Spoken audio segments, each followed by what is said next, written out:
acogió una centuriación romana y vio florecer una alquería árabe.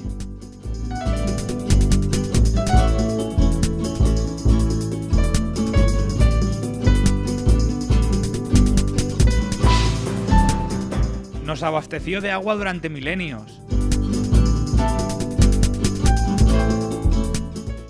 Y aún hoy es referente de la última economía ganadera local.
El Valle de Pusá ha estado en el corazón de la vida de Petrer desde siempre.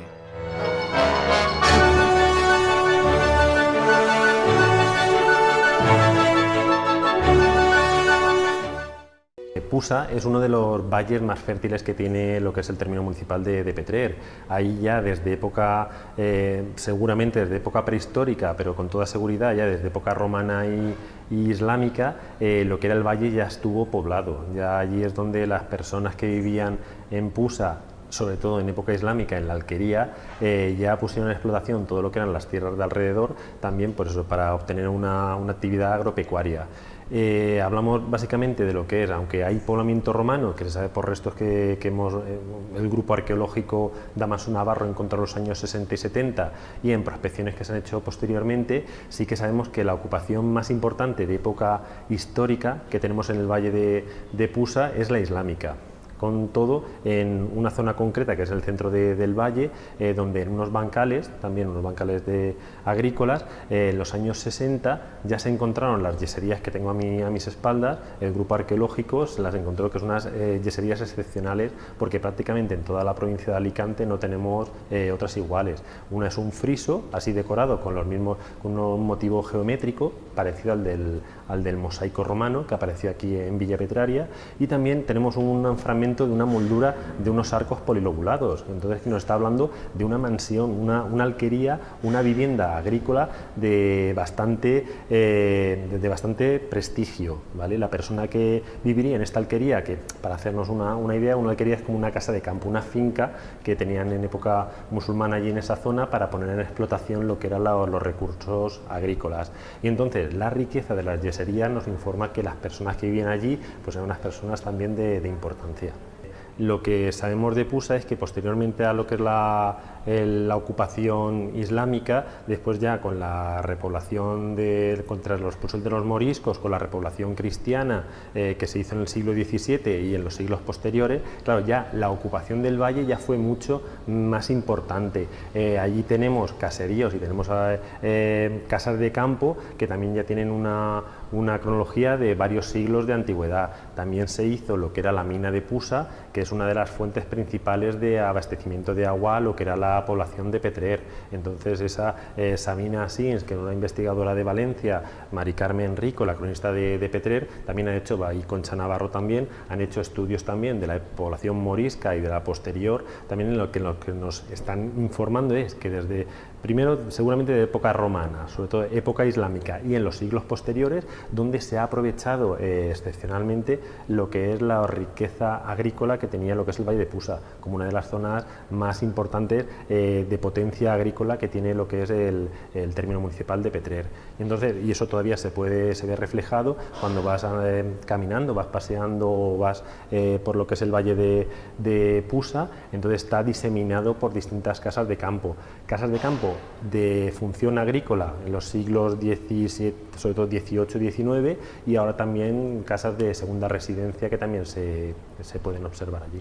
Por ejemplo, en el término de Petrer sí que se conoce arqueológicamente hablando que el primer lugar donde sí que está documentado la presencia humana en época prehistórica, concretamente en el periodo neolítico, hace 5.000 años antes de Cristo, es en la zona del Arenal, del Almorchó, todo lo que era este valle, pero no quita para que, como la riqueza edafológica que tiene lo que es el Valle de Pusa, con todas las terrazas y con todo el sedimento también de muy buen potencial agrícola, hayan también pasado la gente de la prehistoria, de época romana, por esa zona. Y en la prehistoria lo que pasa es que no hemos encontrado, en lo que es el valle en sí, no hemos encontrado todavía ningún fragmento, ningún resto de época prehistórica. También es verdad que hay que decir que como eso es una zona de sedimentaria, posiblemente lo que son con los siglos y los milenios que han pasado, todos los restos que pueden ser de época prehistórica estén a unos metros por debajo del suelo que estamos pisando. Entonces por eso puede ser que no lo hayamos localizado, pero posiblemente por todas las condiciones del suelo, de climatología y de entorno, perfectamente en Pusa puede haber un poblamiento prehistórico, bueno, desde época prehistórica y efectivamente hasta nuestros días.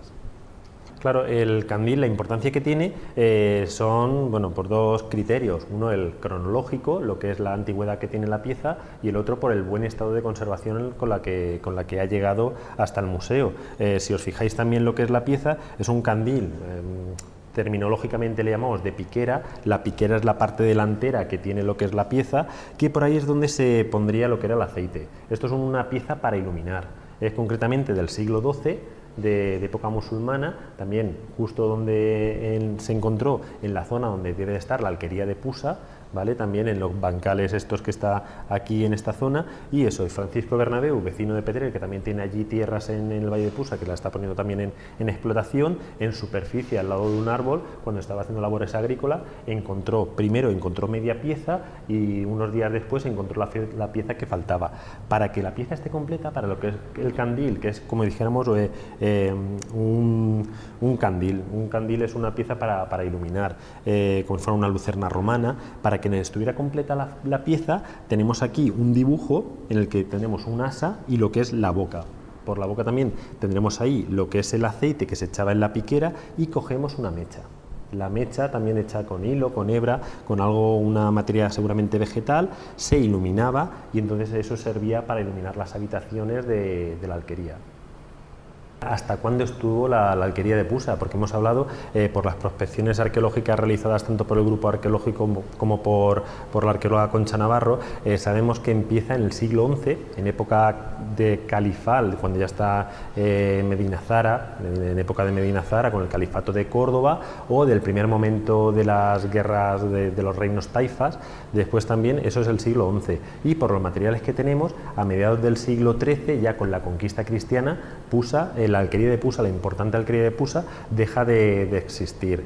Entonces, posteriormente, ya cuando llegan los cristianos, los repobladores, ya de ecología cristiana, y después ya tras la expulsión de los moriscos, también ocupan nuevamente el valle de manera más intensiva para ponerlo en explotación. Y entonces, claro, cuando paseas por Pusa, cuando ves el amplio valle de Pusa, todo lo que son las terrazas, todos los abancalamientos, las acequias que hay, todo eso es una riqueza patrimonial que hoy en día, con lo que es el concepto de paisaje, la verdad es que se está poniendo bastante en valor todas estas cosas. Y entonces tenemos la suerte en Petrer que todo lo que es la zona de montaña, desde la autovía para el interior, con lo que es el Valle de Catí, el Chorre de Catí, lo que son el Ginebre y todo eso, es un espacio todavía que puede considerarse prácticamente casi virgen, porque no hay muchas intervenciones que se hayan hecho. Entonces todavía es perfectamente posible ver cómo funcionaba un caserío, una finca en el siglo XIX, y todavía se mantiene bastante bien. Sí que es verdad que hay bastantes fincas que están al de estar desocupadas y entonces ya se están cayendo, pero lo que es el concepto de valle en sí, el valle de Pusa, y todo lo que es el concepto de paisaje, se puede perfectamente hacer uno la idea de cómo sería la vida allí en el siglo XIX.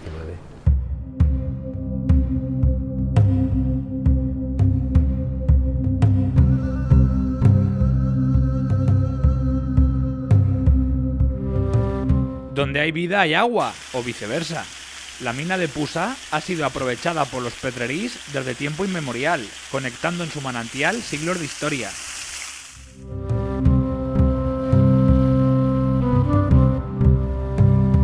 Hace unas décadas ya, sin embargo, que la población se abastece de otros lugares, y hace 29 años, en 1987, se secó.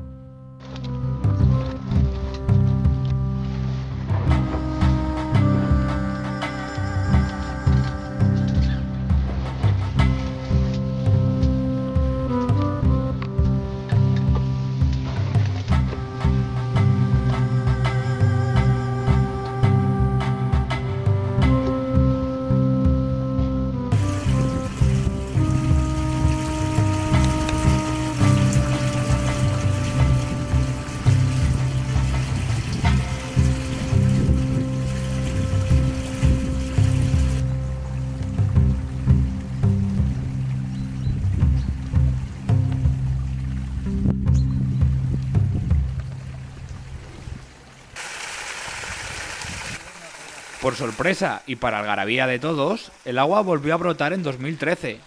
Con la canalización rota a pocos metros de la bocamina, millones de litros se vertieron a la Rambla durante meses.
fue la versión amable. Normalmente cuando baja caudal por Pusa, lo hace desbocado.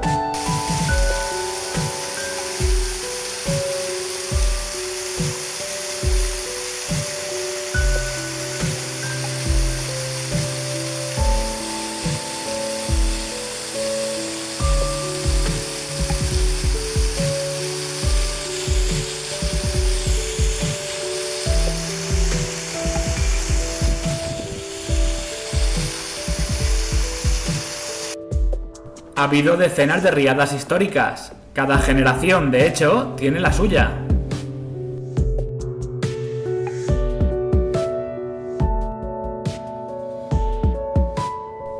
Desde su reaparición, el manantial de Pusa se ha mantenido intermitente. Testigo de sus idas y venidas, José Amat, Guiña, exponente del ya casi extinto gremio ganadero local.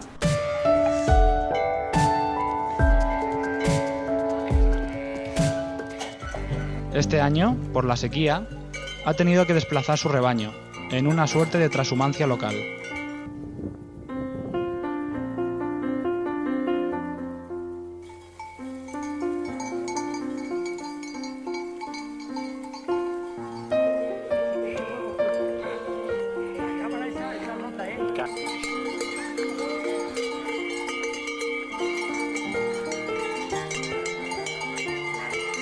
Un par de meses llevan aproximadamente. Subieron aquí porque en la zona que nosotros estábamos estaba más agosteada, y entonces como el verano se prevé largo y aquí todavía estaba un poco tierno, subimos a mantenerles aquí para que este mes de agosto y septiembre, que son meses bastante duros, pues pudiéramos estar en nuestras casas. El año pasado sí que por la sequía sí que nos tocó ir un mes a Novelda, a los Alcaciles, y luego estuvimos 3 en Sar, ¿no? Ahí Sí. en el río. Y bueno, allí lo pasamos más o menos, pudimos aguantar. De mi experiencia y de mi sapiencia de estos tiempos de ir observando, creo que es lo más conveniente. Además, cuando se hizo el mundo, se hizo muy bien hecho, lo hemos estropeado nosotros. Cuando habían muchos ganados, que normalmente habían aquí, por ejemplo, en el paraje que estamos ahora de Catí, en el Valle de Catí, pues habrían unos 7 ganados. Entonces, pues estaba verde, estaba todo regenerado y prácticamente nunca se ha conocido un incendio, hasta que se dejaron de haber ganados. Entonces, en tiempos que se desaparecieron estos 10 rebaños, estos 6 o 7 rebaños, sí que hubieron 2 incendios graves. Una esa que evita los incendios, otra que favorece la reforestación de los montes, porque claro, por ejemplo en los pinos, no hace muchos años nos tenían prohibidos a las cabras andar por los montes, porque decían que se comían los pinos. Falso error, porque la cabra no solo que no se come el pino, sino que siembra pinos, porque la simiente del pino ahora en este tiempo es uno de las simientes, digamos simiente de pino, que más le gusta a los animales. Desde las hormigas a todos los pájaros se comen la simiente del pino. Lo que si pasa el ganado, él con las pezuñas y con las patas lo entierra y empieza a salir mucho pino. Y es prácticamente donde hay ganados es donde más pinos hay, no hace falta plantarlos, y los demás pues exactamente lo mismo. Donde no hay ganado se están perdiendo, he notado yo que se han perdido muchas variedades de matas o de matojos. Donde está el ganado no los van regenerando y los van sembrando y toda la pesca está. Y entonces mi opinión es que es favorable. Además, siempre los han habido y cuando los han habido siempre y no se ha terminado el mundo, pues es porque debe de haberlos.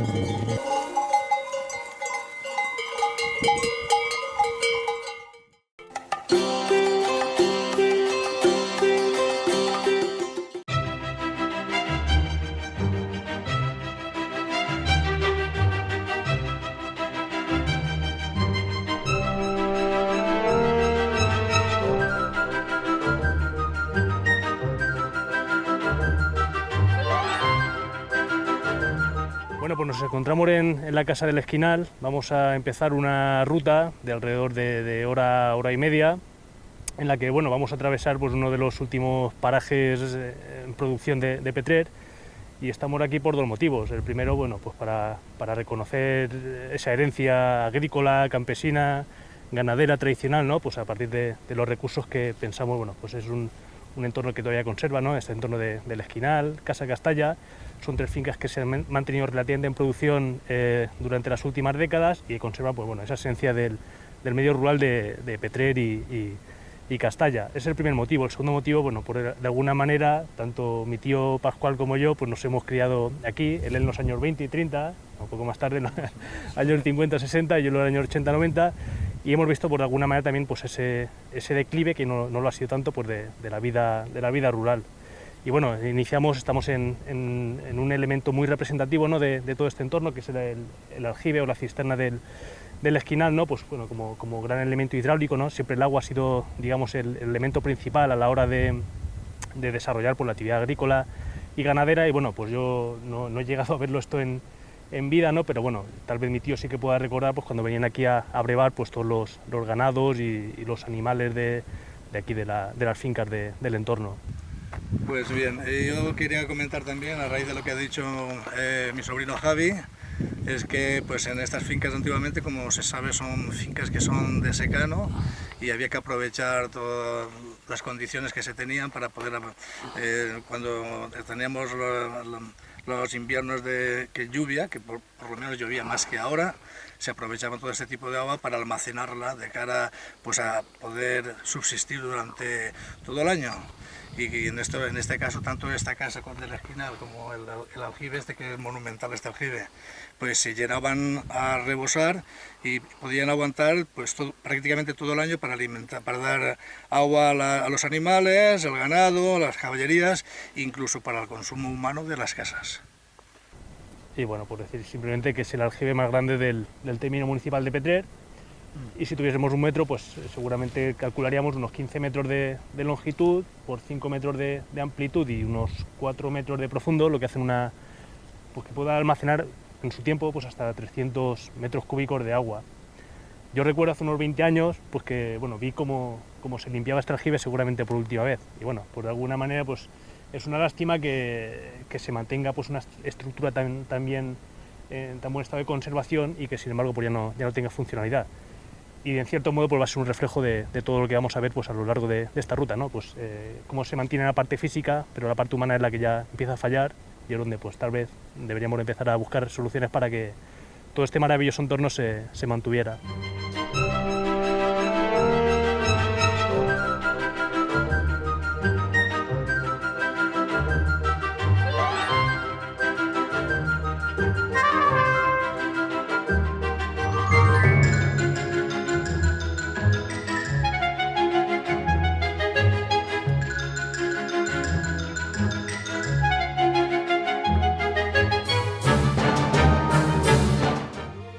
Bueno, pues nos hemos encontrado con este bonito mojón.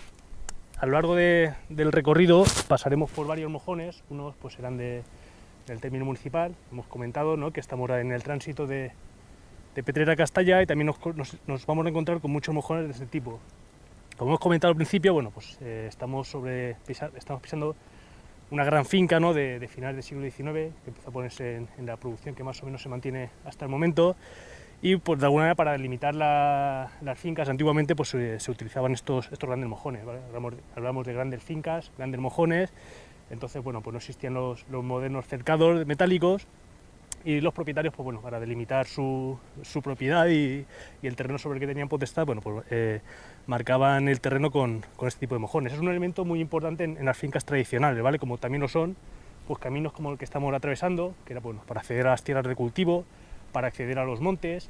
Si cogemos un mapa antiguo veremos multitud de caminos que salen desde las fincas hacia, bueno, tanto las tierras de cultivo como hasta lo más alto de los montes, ¿no? Porque también, bueno, los montes se utilizaban para sacar leña, sacar esparto, ¿vale? Estamos viendo a lo largo de la ruta muchas tocheras de esparto como elemento que domina el paisaje vegetal.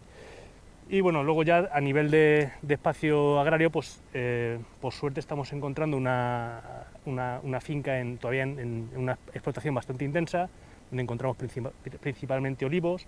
Acabamos de pasar unos bancales de almendro, vemos también una zona de siembra, Y bueno, pues el elemento que de alguna manera está contribuyendo a mantener la actividad en esta finca, luego veremos varios ejemplos, es el cerezo, ¿vale? Hablamos de que en los momentos de máxima esplendor, aquí en la finca del Esquinal, Casa de los Pinos y Caracastalla, pues llegó a haber una producción de 6.000 cerezos. Igual que bueno, vemos ejemplos de cómo antiguamente se marcaba el territorio, desgraciadamente vemos como también en la actualidad pues, se marca el territorio para fines muy diversos, como pueden ser la caza, como puede ser, muchos nos tememos que este ejemplo pues, es un ejemplo de una marca pues, para las rutas que actualmente hacen los cicloturistas o la gente que sale a pasear o a correr por los montes.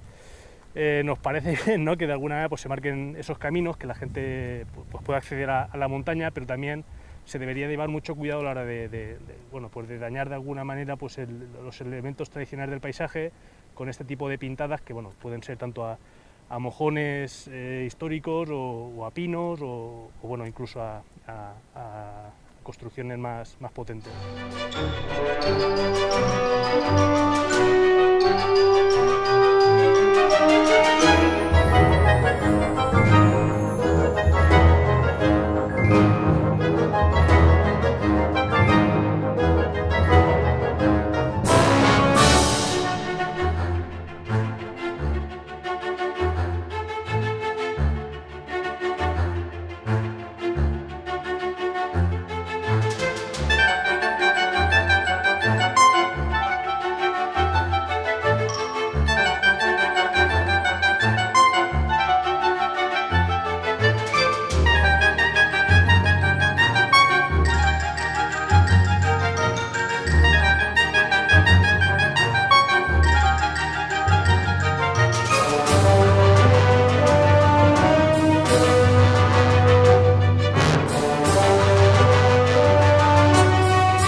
Estamos delante de una construcción que pues alrededor de los años 1950 o así aproximadamente, aquí había un gran valor cinegético en cuanto a conejos, perdices y normalmente pues aquí se hacía muchas batidas de caza y se invitaba a muchísima gente de fuera pues a compartir aquí la caza de este coto y de estas fincas. Y en este caso esto es una conejera que aquí lo elaboraban los guardias que tenían forestales particulares de la finca y se dedicaban a hacer este tipo de construcción en la cual pues le hacían 4 o 5 entradas por la base de la pared y a la parte de arriba un agujero por donde metían el hurón. Esto era para cazar normalmente con hurón. Entonces venían con los huroneros, metían el hurón y los cazadores se ponían encima de la construcción a esperar la salida de los conejos por alguna de las puertas que tenía de entrada a la conejera. Esto en lo que es en el coto pues hay mucha cantidad de este tipo de construcciones y hoy por hoy pues creo que de vez en cuando también se usa, pero ya no era lo que era antiguamente cuando habían tantísimos conejos. Esto, como podéis ver, está prácticamente está destruida, este tipo de construcción. Esto es una barraca para la caza del perdigote, el perdigón. En este caso, como veréis, formaba parte como un caracol, donde tiene una entrada que va haciendo un círculo y al final, en el centro, es donde se colocaba el cazador. Aquí tenían una mirilla en la cual divisaban el puesto que está allí delante, el pedruscal aquel que hay allí, que es donde se colocaba en una jaula el perdigote. Empezaba a cantar y reclamaba a las hembras, a los machos para pelearse, se supone que para pelearse, y entonces aprovechaba el cazador para matar los perdigones que venían aquí a la llamada del reclamo.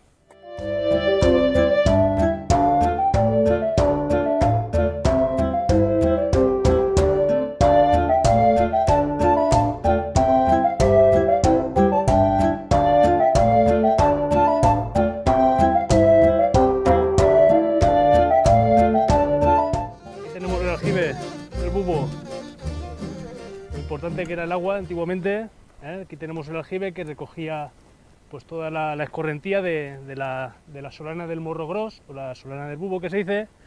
Luego más arriba tendremos la mina también de la Casa del Búho, que recogía el agua al contrario, por infiltración de toda esta tierra de carácter permeable. Tenemos aquí la casa del Bubo, como decíamos, que bueno, ya no queda prácticamente nada, y aunque pudiésemos pensar que es una casa muy antigua, en realidad no lo es. Esta casa pues posiblemente date de finales del siglo XIX, principios del XX, y bueno, el estado de degradación pues se debe, pues, como bien conocemos, cuando una casa pues empieza a perder parte de su tejado, pues al final se infiltra el agua y se pudre todo y al final se cae. Yo prácticamente siempre lo he conocido así, en imágenes sí que he visto que era una casa pues, bueno, pues bastante bien rematada, y bueno, su principal finalidad era la ganadera, ¿vale? Como vemos también por el motivo de tener aquí pues, estos aljibes, algún abrevadero que había antiguamente, y en esta casa pues, bueno, pues, según me cuentan, pues vivieron tanto mis padres, mis tíos como mis abuelos, y aquí bueno, pues tenían su rebaño principalmente de ovejas. Esta era una tierra más de ovejas que de cabras, que veremos más a continuación. Es que aquí, por ejemplo, también se hacían labores de trilla, porque aparte de ser una finca que fue mayormente ganadera, también fue agrícola, y en la cual pues se hacían, aquí a la parte de arriba, no se puede ver en estos momentos, pero hay una era y hay un cobertizo para meter el carro, que era lo tradicional pues, en esas fechas. Aquí han vivido muchísimas familias, aparte del abuelo de Javi y su padre. Antiguamente vivieron muchas familias que vivían de la agricultura aquí. Claro, pues esto por el tiempo, como se ha dicho, ha terminado como ha terminado, en una ruina.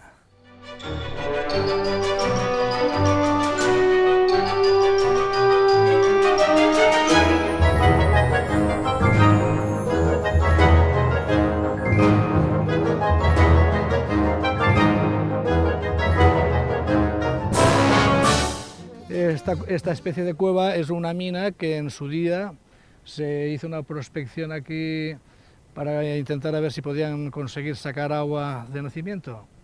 De hecho sí que sacaron una poquita agua, pero una agua que es por acumulación de lluvias, que después poco a poco iba saliendo y se mantenía aquí una lámina de unos 2 palmos de agua durante todo el año, lo cual servía pues para beber los pájaros y los animales salvajes de aquí de la zona.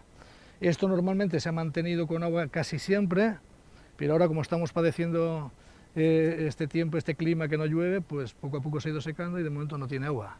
Que en el momento vuelva a llover, pues vuelve otra vez a tener agua, la mina esta especie de mina.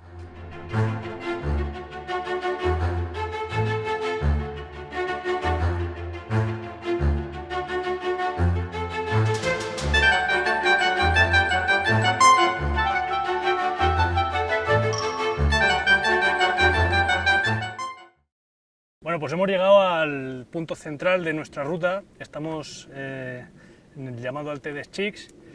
Y bueno, yo es un lugar que le guardo mucho cariño, porque de pequeño siempre venía aquí a comerme la tradicional mona. Yo creo que ya el topónimo es bastante expresivo de por qué veníamos aquí, no, al Alté des Xics, venía aquí a pasar la tarde a comerse la mona, a jugar. Y bueno, aparte de ser un lugar central en nuestra ruta, es también un lugar central en el terreno que estamos analizando hoy, que es, como decimos, la finca de la Casa Castalla, finca del Esquinal. Y aquí bueno, pues podemos ver bastante bien los grandes hitos en el relieve de Petrer, ¿vale? Vemos allí al fondo la imagen que siempre nos acompaña, que es la cara norte de la Sierra del Cid. Al fondo vemos todas las grandes sierras del medio Vinalopó, con el Algayat allá coronando al fondo. Luego tenemos otro de los grandes hitos de aquí de nuestro municipio con la Sierra del Caballo y sus casi 1000 metros de altitud. Y luego, bueno, pues cubriendo todo nuestro fondo, pues la umbría de la Sierra del Frare o la Crestería del Frare, que bueno, también, sobre todo en este tramo bajo, ya llegando a la zona que todos conocemos como del Pantané, bueno, pues se ha llamado tradicionalmente la umbría de Escanterés. Y este nombre pues se debe al uso tradicional que se le daba al monte y en concreto pues a las plantas que se generaban en el monte, ¿vale? La umbría de Escanterés pues, se debe a la extracción que se hacía de esta hierba que suele salir debajo de los pinos, el llamado serrello, el servé, ¿vale? Que se utilizaba pues, bueno, cuando sobre todo en agosto pues, se producía la cerámica pues, para envasarla y que la cerámica no se rompiera una vez que estaba envasada en sus correspondientes cajas, ¿vale? Como decimos, bueno, pues es un punto bastante interesante desde el punto de vista geológico, que voy a hablar un poco de lo que recuerdo de mis años de estudio, ¿no? Pues bueno, estamos en la parte central de lo que se llama en geomorfología un un sinclinal, ¿vale? En la que, bueno, vemos un fondo que, bueno, en este caso por lo que podemos ver es una zona de producción agrícola en bastante buen estado, ¿vale? Que en parte pues se debe a mi gran tío y a su hermano José, que ha estado, bueno, durante muchos años pues al cargo de esta casa que vemos aquí, que es la llamada Casa de los Pinos. También en este punto no podemos verlo, pero bueno, se intuye como, bueno, el eje, digamos, central corresponde a la denominada Rambla de Pusa, ¿vale? Tan conocida en el municipio de Petrer, que al final, bueno, pues acaba desembocando en el río Vinalopó, o en su tramo bajo conocida como Rambla del Molins. Y como, bueno, como vemos, pues en esta parte del denominado sinclinal, pues la parte baja corresponde a la zona de cultivo, y la parte lateral, los bordes, pues, bueno, pues encontramos una zona de forestal de gran densidad, ¿vale? También se debe al desuso que se ha ido dando en los últimos años, ¿no? A la extracción pues tanto de serrello, también de leña y bueno, pues de esa vegetación que poco a poco pues, se ha ido cubriendo y bueno, gracias a ello pues sí tenemos una de las mayores densidades boscosas bueno, pues del interior alicantino.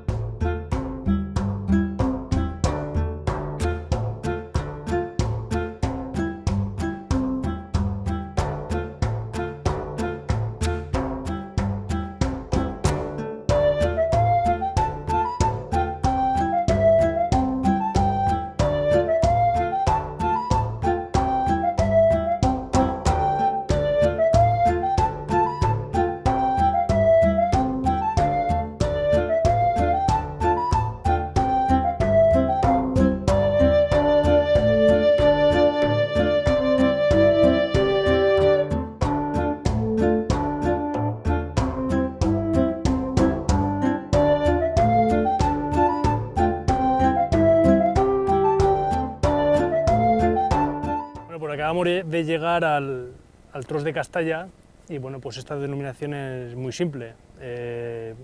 Seguramente, aunque este mojón no es legal, vamos a acceder ahora al término municipal de Castalla, por lo tanto estamos en la línea límite que se definió pues allá por 1898 en los deslindes que se hicieron del municipio de Petrer, que bueno, partiría desde lo alto de la replana del Bubo, ¿vale? Y llegaría pues hasta lo que se llama el Alto de la Mojonera, y luego más atrás está ya el Pico del Frare, ¿no? Como esa gran línea que divide los límites intermunicipales de Castalla y de Petrer.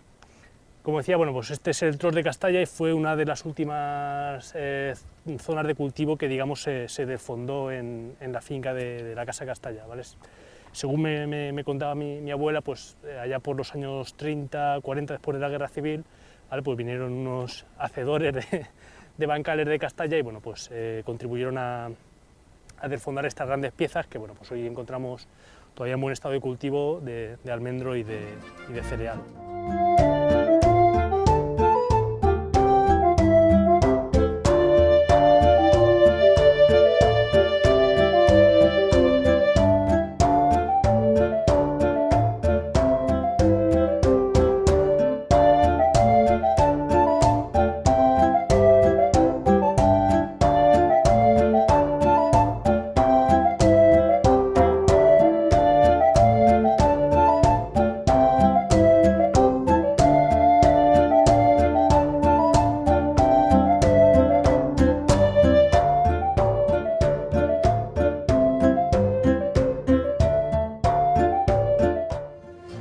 ¿Cuándo estás encargado de llevar el ganado?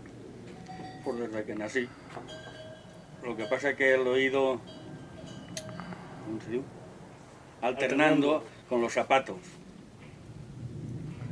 Con los zapatos y con la cocina. Que he sido zapatero y cocinero. Y pastor. Pero más tiempo pastor. Antes tú tenías 20 duros o 1.000.000, lo que fuera, ibas, te comprabas 20 cabras y te ibas con ellas y nadie se metía contigo. Hoy en día tienes que tener tus vacunas, tus saneamientos de sangre, permisos de todas clases. No puede salir un animal de ese corral sin una guía que te haga un veterinario que hay en Novelda, un certificado veterinario como que el animal está sano, a dónde va, el destino, en fin, todo. Más controlado que las personas. Okay. Así que, así estamos. Yo llegué aquí hace 25 o 26 años. estuve un par de años. Pero el viejo ya no estaba, estaba el hijo, don Ricardo, que ese venía con un abutaco, creo. Sí, después con un coupé que Después también con tiene un 850 coupé, venía de Alicante aquí. Ese sí que venía, los que hay ahora ya no vienen, esos ya. Vienen una vez al año o dos. Aquí yo creo que ya no va a venir nadie cuando yo me vaya. Y ahí abajo, pues, ha habido su hermano, pues hasta ahora. De ahora para adelante no creo que vaya mucho ya tampoco. Y hijos no tiene. A no ser que alguna hija le dé, pero no. La mujer por la cereza. En cuanto se acabe la cereza, que yo creo que en 4 o 5 años no van a quedar ni cerezos, como no llueve, pues cada año se van secando más. Y no se replantan, porque los dueños no quieren tampoco invertir, porque no les da tampoco. Entonces, pues en unos cuantos años, en cuanto se acabe la cereza, esto se pierde todo. Porque muchos años la almendra, que hay muchos almendros, los almendros también están medio secos. Muchos años se hiela. Entonces no es rentable. Era rentable antes, que un kilo de almendra valía 20 duros y el sueldo de un hombre valía 5.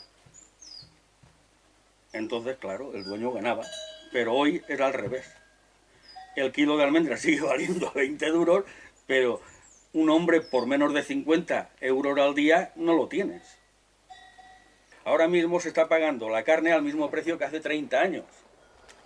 A nosotros, en la carnicería no, ahí no cuentes, el intermediario es el que se lleva el dinero. Entonces resulta que el dueño tenía 200 cabras, las daba una parte para él y 2 para el pastor, y el dueño ganaba dinero.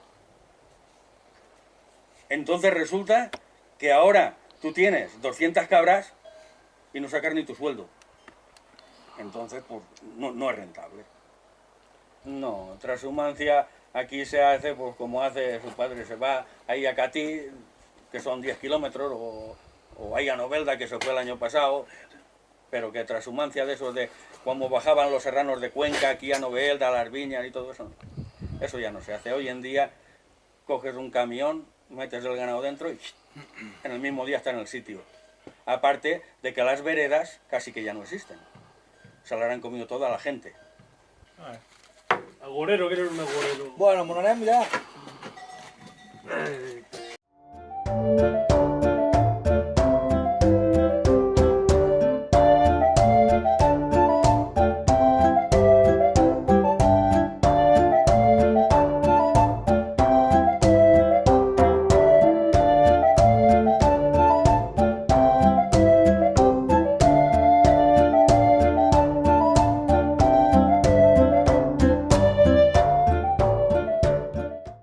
Estamos delante de la Casa Castalla, muy conocida aquí entre Petrel y Castalla, y donde pues yo, como persona que he estado aquí viviendo en mi infancia, pues hasta los 9 o los 10 años, tengo un grato recuerdo del paso por aquí y lo bien que lo hemos pasado aquí mi familia y toda la gente que ha venido aquí a compartir con nosotros.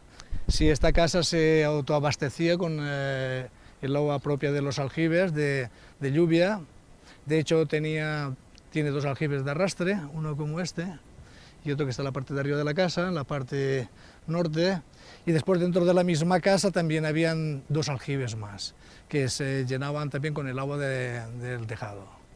Y con esa agua pues prácticamente se pasaba todo el año sin necesidad de tener que traer agua en cubas o ver otros medios de abastecerse.